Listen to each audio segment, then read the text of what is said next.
Okay, we're going to make a handle for your Jack-in-the-Box, and we're going to start with a box. And in one of these two lower windows is where you want to begin the crank for your box.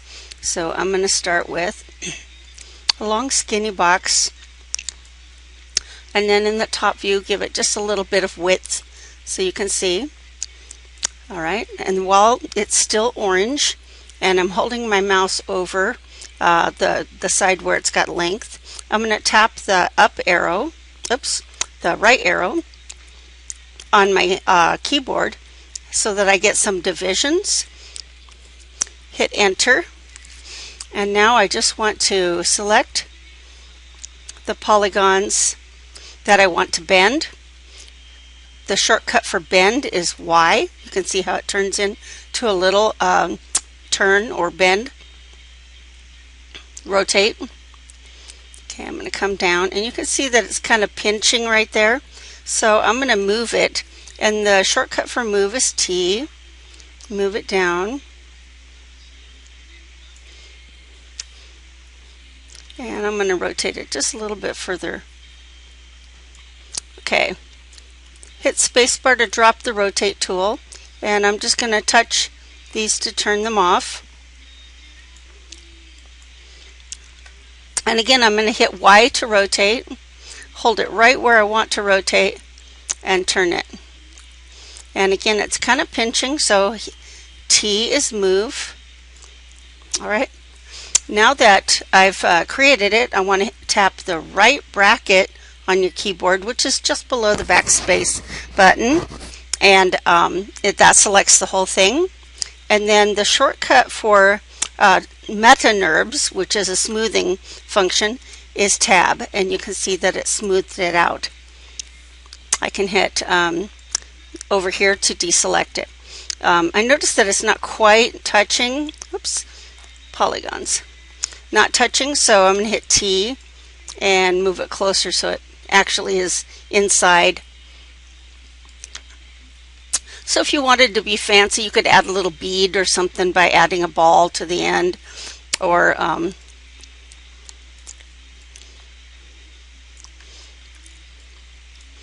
just to make it look a little more interesting if you wanted. Something to hold on to. Okay, I'm going to make the spring that goes inside. I'm going to choose another layer and put this in the background. And I'm going to go here and get a disk tool. And right inside of here, I'm going to click and drag and get a disk and just try to make it fit, and then pull it up and all the way to the bottom. So when it bounces up and out of the box, it probably is going to only go about this far. So that's about how far I'll make it. Okay, I don't need all these divisions going around. There's 24 of them. So I'm going to hit the letter N for numbers or numeric, and it says I have 24 sides. So I'm just going to make that half. I'm going to make it 12. And somewhere around 8 or 10 sections this way is good too, and that gives me the divisions. However, I could have held my mouse over here and tapped the up button to get some of these. Okay, so now I can hit enter.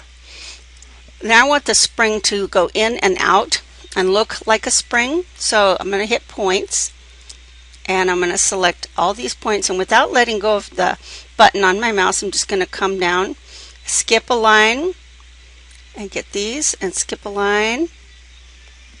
That way we go in and out. And I think I'll just leave the bottom because I don't want the very bottom of it to be skinny. I could have selected this differently, and probably should. Let's do it this way because I want the top to be thick enough that it actually attaches to my character that's going to pop out, and that'll work a little better this way. There we go. Okay, so just kind of make sure you have all of them. If you leave one out, it'll look weird. So I'm going to push this out a little bit. So Shift H is capital H, and push out. Okay, so if it goes down a little bit, hit T and just bring it up. And I'm using H right now to bring it down, to shrink these down, and then T again to kind of position them. So you should have this in, out accordion kind of shape. All right. So you can color that in any way you want, and we'll be shrinking it down for the beginning of the animation, which will do this and put it at the bottom. And then when it springs up, we'll just spring it up this way. So that's how it's going to work. All right.